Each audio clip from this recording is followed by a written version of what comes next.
It's Friday. Thank goodness it's Friday, finally. Boy, but I don't know where time goes. I'm Dr. Laurie Davis, your host for today. I believe Jay's going to pop in. We have two exciting guests. So, welcome to the Today Show. Presently, we're streaming live on Laurie Davis' Facebook page and two of my YouTube channels, one Laurie Davis Show Host and the other one 5 Minutes to No Limits. So, welcome. I don't know that we have any announcements today. A couple of things coming up later in the month. We're doing a big fundraiser for a very good colleague and friend of ours who's struggling with breast cancer right now. So we don't want her to worry about money over the summer. So we're doing a fundraiser on the evening of June 23rd. And former NHLer Doug Smith and I are going to host a workshop called 10 Ways to Build Confident Children, which is our solution to the bullying situation. So join us. It's $25 and you send your $25 directly to Virginia, and I'll put her email up in a little bit. All right, let's see. Anything else? I think we're good. Nice and cloudy here today, but summer's here. The leaves are out, finally getting some warm weather in the great Northwest, the great cold Northwest. All right, so we're going to do a little 30-second break. Already, we're going to have a break, but we're doing this to just share with you that now the show is pretty much established. We run 5 days a week. Monday, we work on self-care, self-improvement, empowerment, and we usually have guests every show. Tuesday, I bring in Dr. Ramin Modiri, our financial guru, and every Tuesday we do a show on finance. And he's from Southern California, and he's amazing. And he just takes really complicated financial stuff and makes it simple for lay people like ourselves. And then on Wednesday, we do wellness. So whether it's conventional or alternative methods of getting healthier. And on Thursday, we feature special communities like veterans, our Indigenous community, our disabled community, and we usually have guests there as well. And then Friday, today, it's Fun Day. So we're going to have some fun with Dan White and Jill Younghusband, and they're both musicians of some sort. I'm not quite sure yet. I know Jill, but Dan, I have more to learn about. And then former military. So that's kind of cool that these two guys landed on the same show. I think that's very fun. Okay, so the 30-second countdown. If you have a product, a program, a book, a CD, anything that you'd like to sell out there to build your businesses, we're now accepting advertising, and it's very cost effective. We're going to do a nice introductory offer for the first 3 months, and you can be on all of our shows. I do 5 a week, and then I co-host a sports show on Tuesday with our colleague Doug Smith, former NHLer. So he and I host a sports show. Can you believe that? Me on a sports show? Seriously? I can hardly walk down the front steps without falling down. And we're into athletes, and wow, I just keep saying to Doug, just keep your stick on the ice. That's all. Okay, here we go, and we'll bring in our guests. Hey, bartender, pour me something strong. 'Cause I've been working from sun up till sundown, and this day is way too long. Trying to think all my problems away so I can make it through another day. Hey, bartender, pour me something strong. I tried to surprise the wife on Netflix. Because that gives you some idea of how long 30 seconds is. And you could say a lot during there. I'm going, will you please get over? Will you get done? So when we're waiting for those seconds to fly by. Jill, I'd like you to meet Dan. Dan, meet Jill. Good morning. Hi, Dan. Hi, everyone. Good morning. And Kathy Bell is here. Oh, good morning. Yes, good morning, Kathy. She's our technical person. And you'll actually be getting an email from her and a gift, because we give out a gift to all of our guests as they come on to the show. So I would like to start with you, Dan, from way down south, and just maybe a little history, like, so we get to know you better. Over to you. Who's Dan White? Well, I'm a music educator. I teach music. That's what my main job is. I teach grades from 6 through 12. I did a stint in the military right out of high school. joined the Army band system. And like I said, music's been in my life for as long as I can remember. Once I got out, I went back and got my degree, my bachelor's and my master's degree in music education. And now I'm just to a point in my life where I'm ready to leave something behind. So I'm already writing and producing my own original works now. And that's what I'm kind of doing at the moment. Oh, that sounds exciting. And how long were you in service? I did 9.5 years. Okay. All right. Jill, over to you for introductions. Yeah, good morning. I'm Jill Younghusband. I'm coming to you from Alberta, Canada, and I joined while I was still in high school. I started off as a trucker, and then I changed to administration and logistics, and served for 17 years. And part of my rehabilitation, vocational rehabilitation after my medical release, I was offered 2 years of community college. So I took a music program at MacEwan University, and it's a one-of-a-kind program for singers. And so it's a jazz vocal program. So that was a 2-year program. And then shortly thereafter, I got hired on at the Department of Music at the University of Alberta. I worked there for 5 years, as well as performing locally and doing some special projects to commemorate the veteran and the Canadian military. And so I've just been rolling along over the last couple decades after leaving the military, working in music education, program management, and also veteran advocacy. Are you guys related at all? Isn't that interesting, hey? Music Isn't education. it? Yeah. Wow. I had no idea, Jill, about that. That's amazing. Now, Jay is probably good. Jay's kind of like a fly. He just kind of flies in and and then he flies out. So I am expecting him. So in the process of our conversation, if I see him backstage, I'll let you know, and we'll let him pop in. He's kind of busy today, but he loves Fridays and he loves to have an appearance on the Friday show. So he was the host of this show, but now I've sort of, I guess sort of taken over. Would that be right to say that? Well, people see me more often than they see him, so that's all right too. Okay, so let's see. What else do we want to know?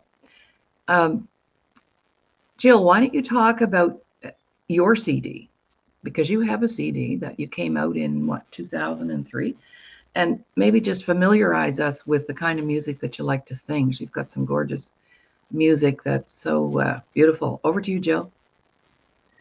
Well, thank you. Well, I've always been a singer since I can remember. And I grew up listening to Patsy Cline, Tammy Wynette, Linda Ronstadt.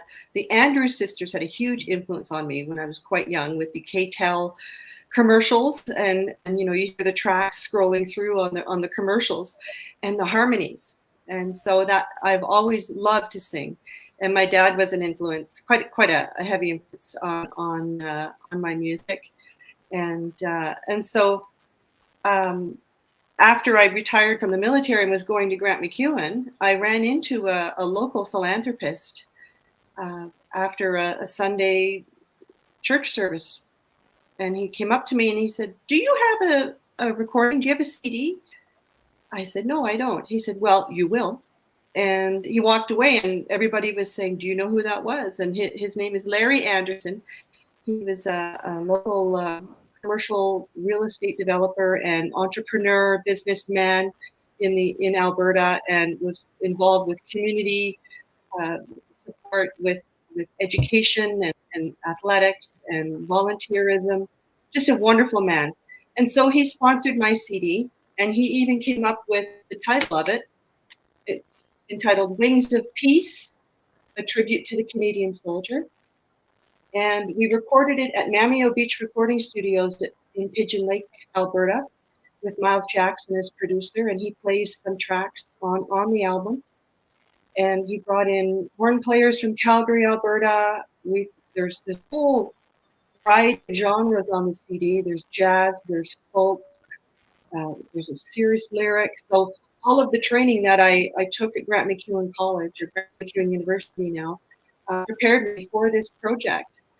And so that was in 2003 that this CD was recorded and released. And it was a real labor of love. It took about 6 weeks of nose to the grindstone work, back and forth on the highway. It was about an hour away from Edmonton where I stayed.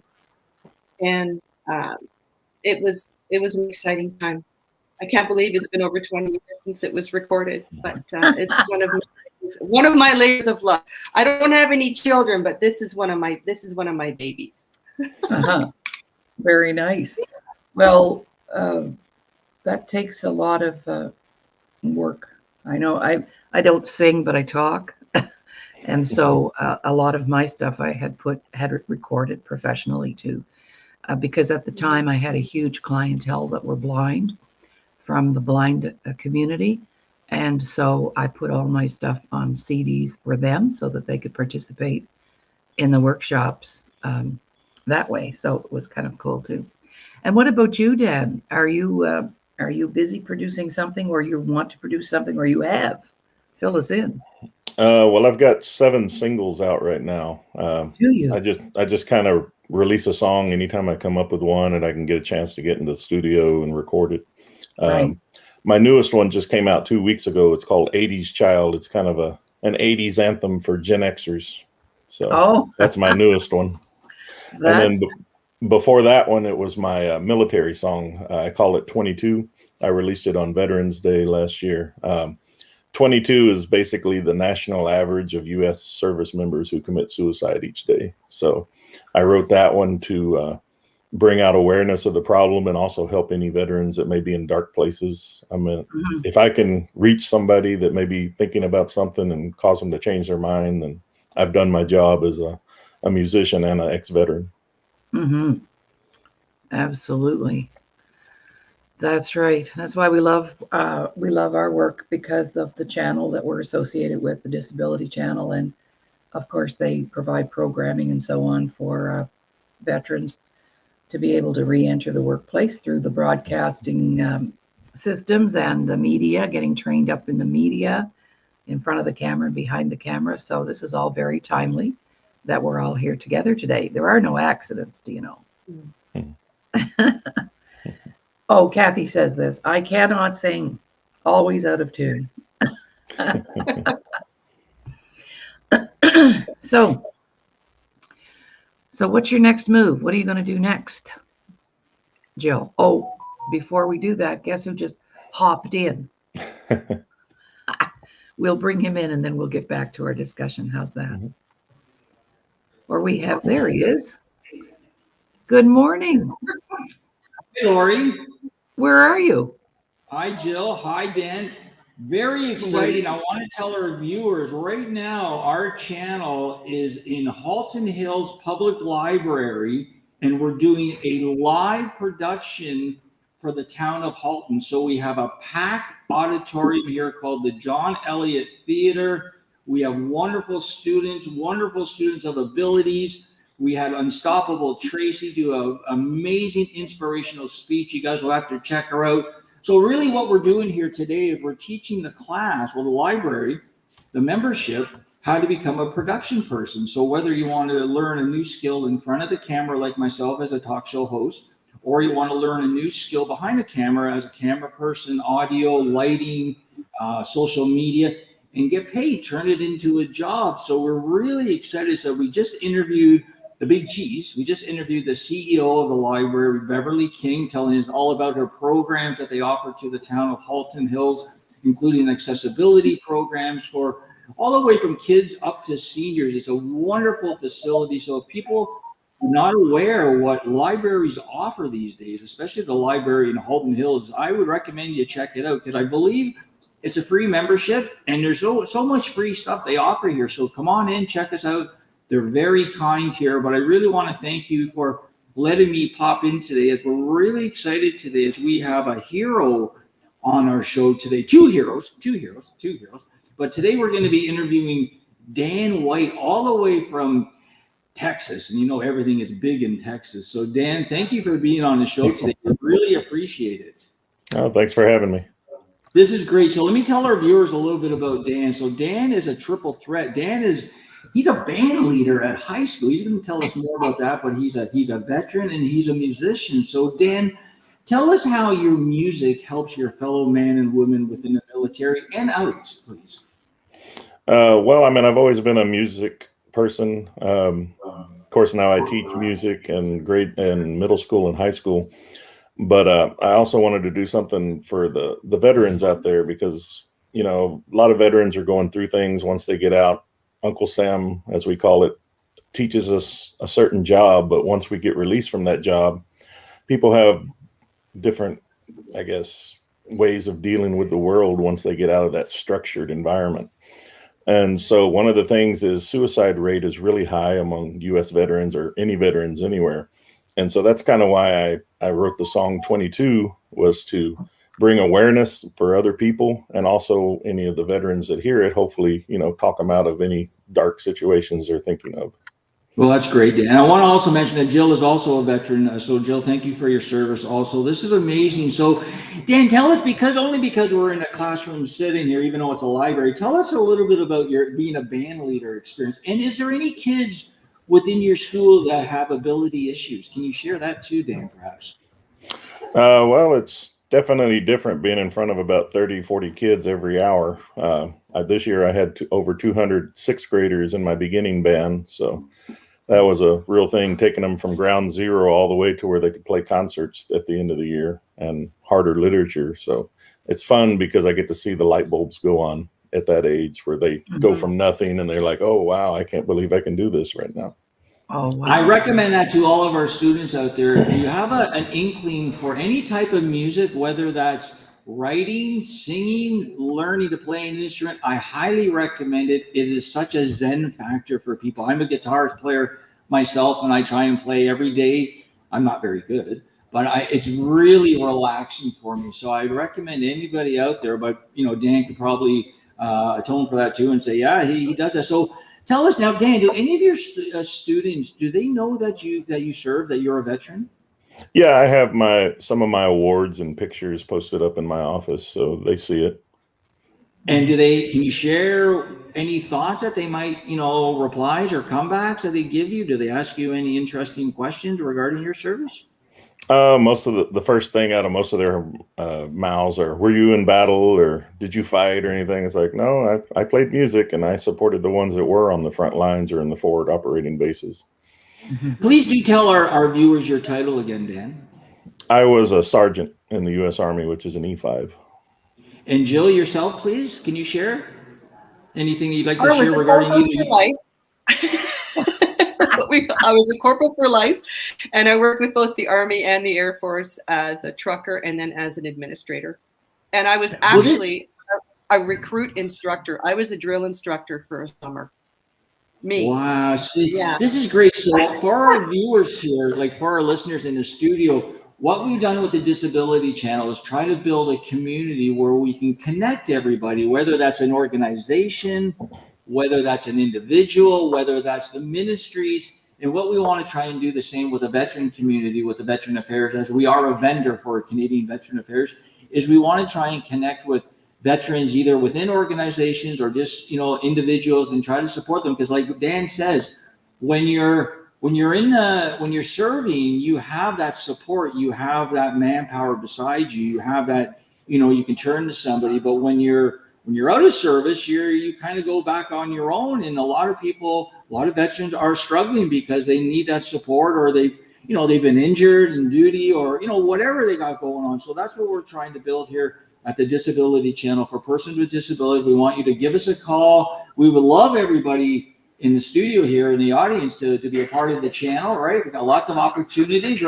right? So for production, audio, and all that, and we're going to get into that later. We're going to do our pod. So Dan, I really thank you for letting me opportunity to interview today. Jill, you're amazing. Stay there with those guys, Laurie. You should still, because I know Dan has so much to share. Unfortunately, we have a tight schedule here at the location today, so I am going to let you go. But check out Dan's music. It's all over our Facebook page. And Dan, before we let you go, if people want to check out more about your music, where could they go? I have a website, danwesleywhite.com, which has all my songs. You can either listen to them or buy them, or I also have merch for sale on there as well. That's great. And watch for Dan, because he's going to be on our SiriusXM radio show that has 34 million subscribers nationwide. We're very excited. So again, I'm going to hand it back to you, Laurie. I really thank the opportunity for letting me pop on today. Dan, we'll talk. Jill, always a pleasure. Again, I'm Jay Stoyan from the Today Show on the Disability Channel. We'll see you next time. See you guys. Bye. Right. There's that little fly on the wall again, our founder and esteemed leader, Jay Stoyan. So thank you, Dan, for that. That was awesome, because he wanted to interview you and Jill. Actually, on June 6th, we had Jill and 2 other former members of the military, and we did a special show to commemorate D-Day, the 80th anniversary. So Jill was on that show, so Dan knows her. So that's exciting. So what were we going to ask you? Let me see now. I have to rewind the tape here.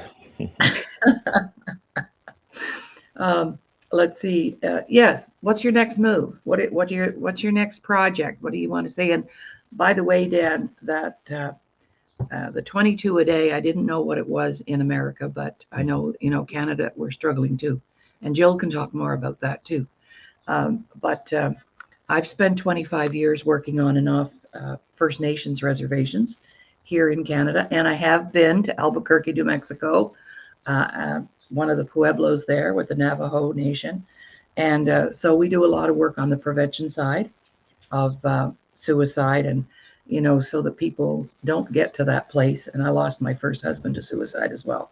So I'm very, very familiar, and he was 35. And I'm very passionate about that because for me, that's a big piece of my work in the world and what we do. And that's why we're excited to be able to support veterans. And now Jill is going to be stepping in to learn my trade so that she can go back out and help in the way that we do. So over to you, Jill, your next move. Well, you're here. She's sitting in front of my desk right now. I mean, she's in my house right now. You see these awards? Those are not mine. Oh. That's okay. I'm sure you have some. I see you wearing yours on your chest. You've got yours on your chest sometimes. So why don't you share with us all, our viewers, what's your next move? That's why you're here, actually. Well, my next move right now is 100% self-care. One thing that I realize now, and from spending time with fellow veterans and going through my own experience, being a veteran, we're service oriented, we're givers, we want to help, we want to find solutions, and we tend to neglect our own personal needs. And so right now, self-care is a focus for myself because I can't give from an empty cup. And as you said, I want to work with veterans. I want to support, there's service after service, and we need healthy volunteers in our communities. And there are so many wounded veterans across the country who don't recognize their own self-worth. And so it starts with me, and if I can share what I learn and what I experience and support other veterans, because it is a family. It really is a family. That's where I get my inspiration. And so I'm going to be working on self-development, self-care, and I have a couple of events to plan this year. I may be doing a Remembrance Day concert in November with a concert band here locally. And so I'll be able to provide some creative input into our remembrance service or remembrance concert. And I'm really looking forward to that because we can add some new elements for today's veteran, but also honor our veterans from World War II, Korean War, and so on, and other campaigns. So I feel very privileged to have served, and I'm very privileged to still serve, and so thank you for having me today to be able to share my experience and to share what inspires me. Excellent.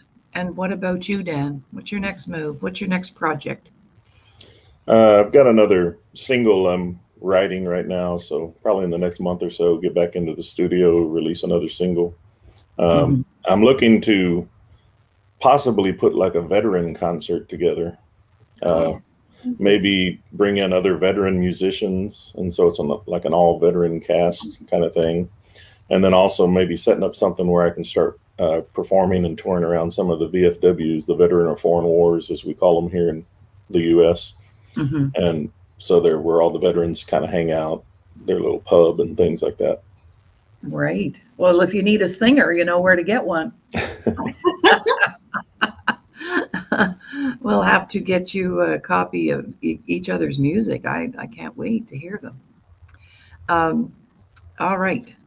I'm going to take a little 30-second break because I want to just put out to our viewers that if you have a product, if you have a CD, if you have a book, if you have a program or a special event you want to advertise on the Today Show, then we would you would talk to me. So I'll just put my contact info up there so that you can reach out to me because I'm in charge of that. That's another thing that Jay did, was give me that role. So I'm wearing many hats here as they to help build the Today Show. So, and my dad was a World War II veteran, and I did a show about a year ago now, right around Remembrance Day here in Canada, and I invited children of World War II veterans, and I'm one of them.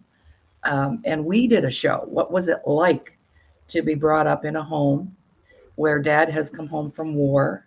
And I know that my dad was in a psych unit for 3 months in Halifax, Nova Scotia. I'm quite sure at Camp Hill. And, you know, then there was never any mention of it after that. And he never had a flashback till he was 75. So he soothed his soul with alcohol, of course. And then, you know, we're the children of that. I mean, he was an amazing father, wonderful provider, and he was my hero. And he passed away in 2016. He was 93. But he had the privilege of being interviewed. A very good friend of mine here in Canada. His name is Al Cameron, and if you want to look up his website, Voices of Veterans, and he was originally a TV cameraman. He has single-handedly interviewed over 2,000 veterans and has it on film. So he just traveled across the country, and he's a history buff, and he does an amazing work. And he has now he has a museum, and he has all these artifacts from both world wars in his museum to raise the level of awareness. And it's in a mall, so young people are in the mall walking by. It seems like an odd place for a museum, but he got that space, and it's worked out really well. So Veterans Voices of Canada. I had it backwards. Okay, we'll be right back after this 30-second snowflakes flying in the air, and you could be featured here. So you see, Jill, we're going to get you to sing a little clip, and then we can put that up. And Dan, same, you know, like we could do a 1-minute clip from a song, and you're up there.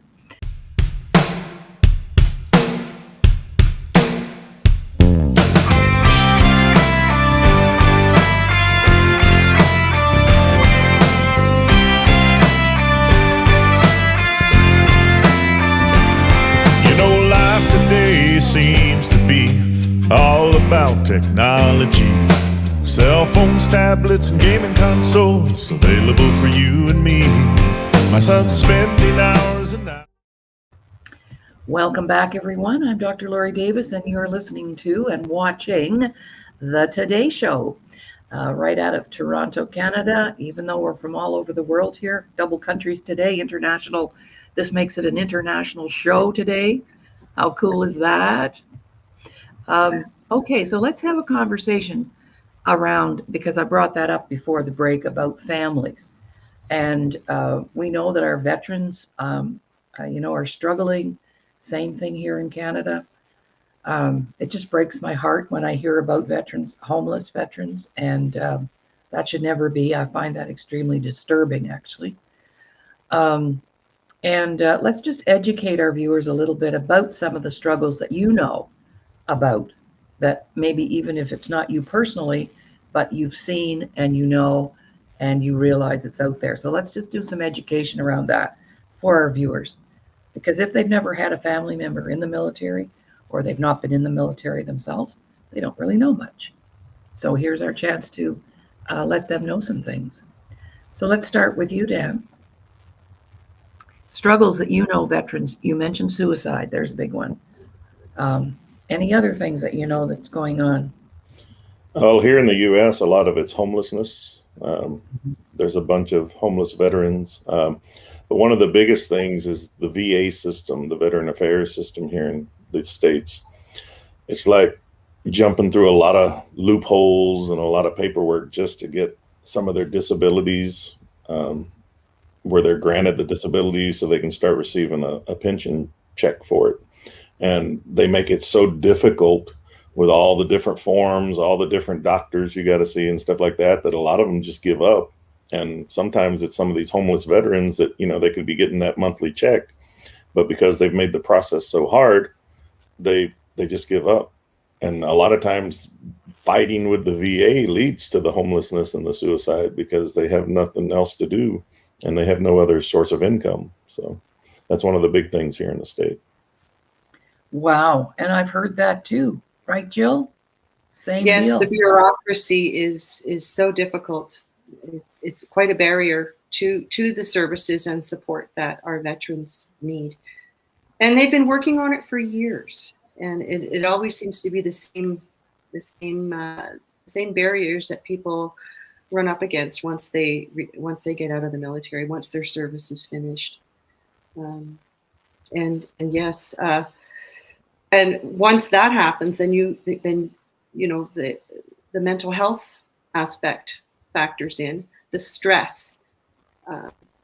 They need support. They need treatment. Many of these soldiers have addiction issues, behavioral issues because of their service, because of their mental injuries, and so yeah, homelessness here in Canada. We have a foundation called Homes for Heroes, and they have tiny homes that they've built in Calgary, Edmonton, and I believe now they're working in Kingston, if they haven't already opened Homes for Heroes in Kingston. And so they take in veterans for a temporary time, and the veterans are part of different programs while they're staying in the Homes for Heroes facilities. Oh, cool. And so there are some supports, there are some organizations who are doing really great work, and other organizations supporting Homes for Heroes, like, for example, the Canadian Walk for Veterans, Soldier On Foundation, Wounded Warriors. So there are some organizations across Canada doing some very good work, but it's to get to reach those veterans who are in crisis. We have Veterans Emergency Transition Services. They're a charity that started with a veteran who realized, oh my goodness, there are homeless veterans in Halifax. How can this happen? So they were boots on the ground, trying to find homeless veterans on the streets of Halifax, and then it went national. And fellow veterans volunteer for Vets Canada, and now they are partnered with Veterans Affairs and doing great work, 24/7 service. And there's a website, a toll-free number, 24-hour emergency service. So these supports are in place now, but it took crises to become aware and where these organizations were formed. And how long did you fight to finally get your pension money? 18 years. Yeah. I was fine. I didn't want to be disabled. I was fine. I applied and I was declined, and then I applied for a review, and then everything just dropped off, and I just put my nose to the grindstone and pushed through some of my health challenges and worked and worked and worked. And until I burned out, I couldn't, it was too difficult. And it was through fellow veterans who helped guide me through the bureaucracy that helped me get the disability pensions that I have now, thank goodness. And so I'm paying it forward. Cool. Sound familiar, Dan? A lot of the same things there as well. Yeah, it's taken me about 20 years to finally get my VA disability stuff in order. Like I said, it's just always fighting their bureaucracy and their red tape that they put in the way. And like I said, if you don't really know what you're doing, you're going to get discouraged and think, oh, I ain't going to get accepted. I'm not going to get this money, or I'm not going to get these benefits or whatever. And then people just lose hope. Yes. Yes. Wow. Okay. So let's talk about the families. So what do you see happening for the children of veterans, the families? I know for myself, I have a cousin and he was a paratrooper. He did 2 tours, one to Cyprus, 2 to Afghanistan, and came home completely full-blown PTSD. If he didn't have a really strong wife, I don't know if he ever would have made it. But he told me that he just, all he can cope with is just getting up, goes to work, works in a gravel pit, comes home, doesn't watch television, has his dogs, and then has supper and goes to bed. And that's been his life since he left, because he was, in a really bad way. So the impact on the family, let's talk about that. Well, for me, I've got kids, but luckily they were all born after I'd already gotten out, so they weren't really in during my service. But it's really hard on kids, because when the parent is getting either shipped out to different countries or being deployed, they're left at home to fend for themselves. And then when the service member comes back, everything isn't exactly the same as it was before they left. And so it's just as hard on the family as it is the service member most of the time, because the family members don't understand what's going on in our heads, what we hear or see daily. And it's hard to explain that to them where they understand. And sometimes they take it as, hey, they're distancing me on purpose or whatever, but that's really not the case. We're just trying to find our way of surviving each day. Just like you said, just getting up out of bed is a struggle most of the time. Yes. What about you, Jill? What are some things you've seen or experienced? Oh my goodness. What's coming back to my memory is when I served with the Princess Patricia's Canadian Light Infantry in my last posting before my retirement, and they were deployed to Kosovo in Europe. And I didn't deploy because of my medical condition at the time, but I remember the families were there to see off their loved ones, and the children standing there holding the hands of their mom or their the spouse that stays behind, and waving goodbye and crying as the bus departs. And I remember there was a dear friend of mine who came in, and he said, "Here, Jill, can you hold this letter for my daughter just in case anything happens to me? Can you make sure she gets this?" And during that same deployment, I was working in the orderly room at the front of in the headquarters, and we got a call from the message center, and I answered the phone, and they said, "We need to talk to your commanding officer. We have a casualty." And we lost a soldier who was on R&R in Greece, and he was in a moped accident, and he was killed.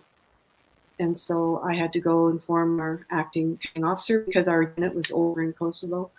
So we had an acting commanding officer, and then we had to call the padre, and then they had to go to this man's family and inform. And it was a huge deal, But the unit rallied for the family. But it was very and interesting.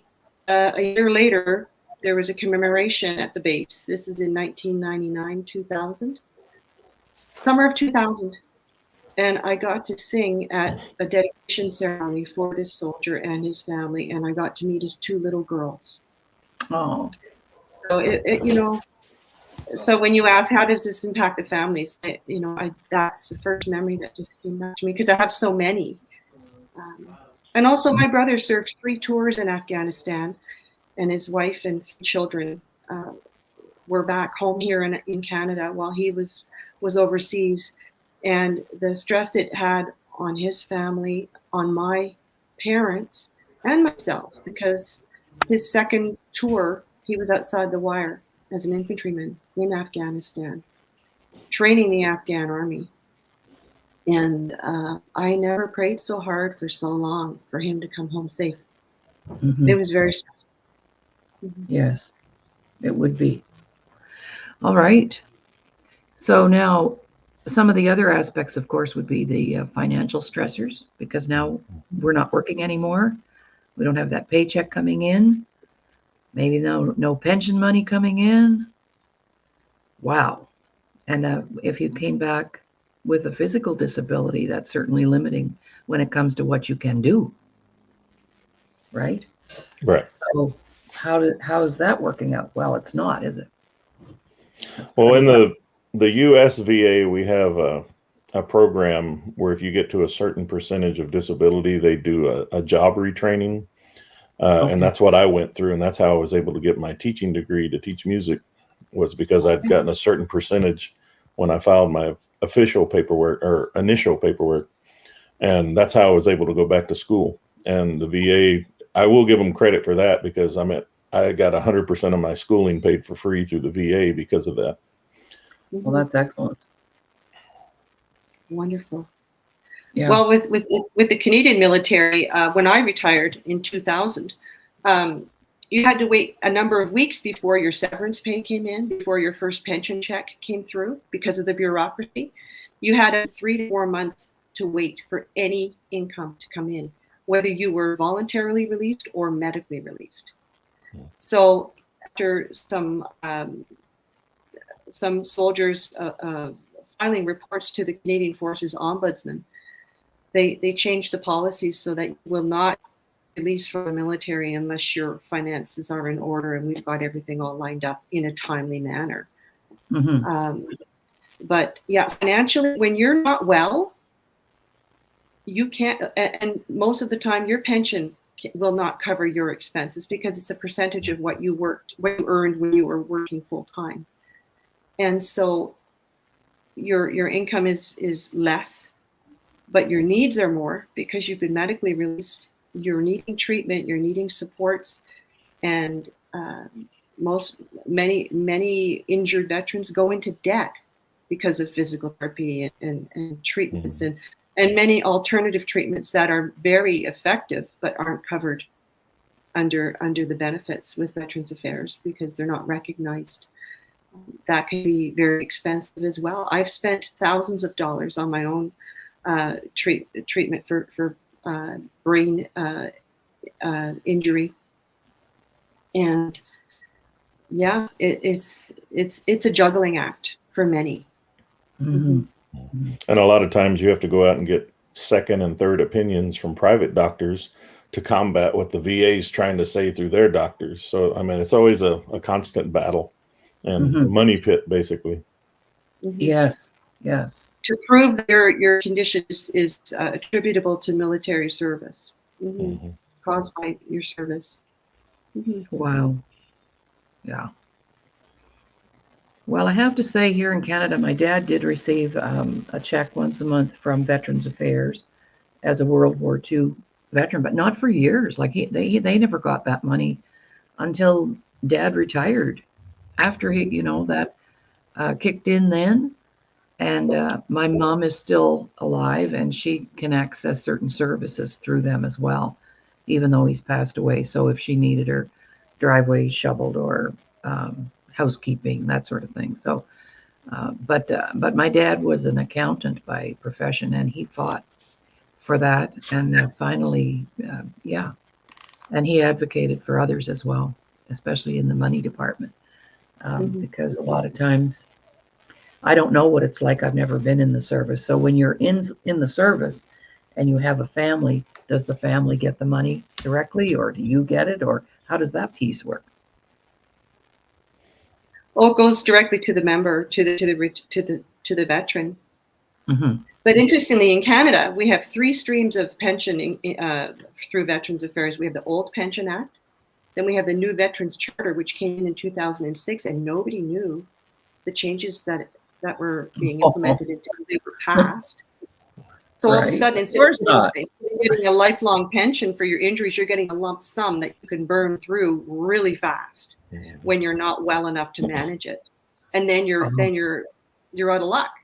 And then now there's the new pension for life. So there's three streams of pension from the Veterans Affairs here in Canada. And depending on when you apply will determine where your pension benefits are coming from. I am in all three. So it's interesting. They've kind of made a bit of a mess of it, but I'm grateful for the support I have now. But I tell you, it's not easy to get the support initially. Yeah. What about down your way, Dan? I love Texas, by the way. I've made many trips there. It's nice and hot already, and it's not even July yet. Yeah. Oh wow! I need to come visit. Yeah. We're already up in the 110s. Oh wow. So what about in the States, in America, the system that people get paid? It's just based on how high your disability rating is. They rate it from a 0% all the way to 100%. And each one is step tiered. If you're like 10%, you get this much a month. If you're 20%, you get this much a month. And you also get added after 30%, you can add your dependents to it as well, and then receive a little bit extra money. It's about $100 a month extra for kids, each kid that is. So it's all, like I said, it's just all tiered, and you have to take so much time to prove that what you're suffering from now is related to your time in service. And that's where a lot of people run into problems. It's like, I've got all these medical issues. I was around this stuff when I was deployed, but you're saying I didn't get it because I was over there, but yet you're the one that sent me over there. So exactly. Yeah. The government don't like to pay for their mistakes. No, I think that's across the border as well. Well, actually, I shared this on our veterans show. My husband was 6 years in the military, and he's an AME. He got his aircraft maintenance engineer, journeyman trade, whatever. And of course, he worked on military helicopters. Helicopters were his thing. And they didn't wear, my husband's 82, so he's older, and they didn't wear any kind of protection. They weren't provided with any kind of protection. So he had tinnitus in his ears for years. And I didn't know, because he was of the belief that he was only in for only 6 years. So he's not entitled to anything. That's an assumption, right? But anyway, I'm getting my hair done. This is where I heard about it. I'm getting my hair done. And my hairdresser's dad came in to drop off some mail or something. And he asked me, he said, "How's Ron doing?" And I said, "Oh, he's doing pretty good." And this guy was in the Air Force about the same time as Ron. And he said, "Yeah," he said, "how's his hearing?" And I said, "I have to say everything 2, 3 times, and I have to yell. I'm yelling all the time. I'm burning myself out." Well, he said, "He can get hearing aids, through Veterans Affairs." I said, "He can?" "Oh, yeah. And he can get a lump sum of money, too. So get on it." And that's how I found out that my military husband could get some support. So it's not something that is advertised, right? Or made easy, as you're saying. No. All right. Well, we have about 5-6 minutes left. So isn't that the fastest hour of the week? Let's talk a little bit more about your music, what you want to do now with your music. I'm going into your site, Dan, right after, and I want to hear some music. And Jill, do you have any YouTube? I have a YouTube channel. You do? Called just Jill. Just Jill? And just Jill. Okay. But I'm a work in progress, and I have some ideas moving forward regarding social media and creating content moving forward. But at the moment, just a couple of links for YouTube videos for my music, and also I'm on Facebook. You can find me on Facebook under Jill Younghusband, and some of my music is there, as well as some live clips. I did a gig last weekend at this auto gallery to commemorate D-Day with some old vintage military vehicles, and they had a little diner, Sylv's Diner, And so we sang some rock and roll last Saturday afternoon. So I did a Facebook Live. So that was fun. Yeah. Oh, wow. Yeah. What about you, Dan? Are you involved in social media in any way? Yeah, I'm probably not as involved as I should be. My record label says I need to be putting something up every day, and maybe I put something up every few days. Okay. Okay. It's just I can't get into like just sitting there trying to come up with stuff Yeah. like some of these people do. I mean, I guess it's because I'm more of a private person. That's the way I grew up, that, you keep Yeah. everything to yourself. You don't push stuff out there because then people will take off with it. And that's kind of what we see in social media. But I do have a YouTube channel. It's Dan Wesley White 1995, or you can just look Okay. me up under Dan Wesley White. I don't have any really videos on there. It's just my music through YouTube. Dan Wesley White. What? 1995. Okay. All right. We shall check that out for sure. And then people can also find me on Facebook under Dan Wesley White as well. Okay. That's my public page. Cool. Excellent. All right. So anything you'd like to share? One more round. Anything we'd like to share out there, maybe to up and coming musicians, and Dan, you're in the perfect spot to be doing that because that's what you do. But what kind of advice would you give someone if they know they have a musical gift? What would you say to them? Explore it, learn an instrument, learn how to sing, take lessons. That's the real big thing. A lot of people think everything's about America's Got Talent or Britain's Got Talent or all those little talent shows, but you got to have some sort of structure. You got to learn, and the best way to do it is from somebody that's more advanced and has experience, because then they can pass the knowledge that they learned through however many people to you, and you keep that knowledge going. And just put yourself out there. I mean, I wouldn't have thought a few years ago I would have several singles online already, but I tried it one day because I just wanted to leave my mark for my kids and everybody. Right. And you'll never know until you try. Technology makes things a lot easier nowadays to get things put up on like Spotify or Apple Music, things like that. So that's how I'm doing it. And then I'm sending all my recordings. I make them here in my house, but then I send my recordings to the studios in Nashville, and then they put people with it and they do the professional mix. And then it sounds like I was there in Nashville the whole time. So with technology the way it is, it's a lot easier to get into the music business. Cool. Thank you. Jill, what would you be offering up for words of encouragement to any budding musician or singer? Dan said, if you have a gift, share it. I was a home-based singer. I would just play my guitar and sing it at parties and such. And then somebody said, you should get out and perform. And yeah, it was a little anxiety provoking, I must say. But yes, get some instruction, because I had so much fear. I had stage fright with the musicians that were playing for me, because I didn't know how to read music. I didn't know what a lead sheet was, how to count in, etc., etc. All I knew was I wanted to sing, and I had a voice, and I wanted to share it. And so find the folks that encourage you, and look at local workshops. That's how I got started. I went to a jazz vocal camp for a week. I was in my early 30s. I hadn't had a voice lesson in my life. And so that's where it all started for me at Grant MacEwan. And so look for workshops, look for open stage in your local community where you can get up on stage, where you can get familiar with performing live. If that's something that you're curious about, look at open stages and find other, and that's how you can network and find other musicians as well that you can work with. So I just encourage you and practice, lots of practice. And I would say also, just like the open mic nights, talk to different bands and maybe learn a song or two of theirs, and maybe they'll invite you up on stage to play their music. That's another thing you can do. Oh, wow. Awesome. I can't sing, but I can do stand-up comedy. So I bet.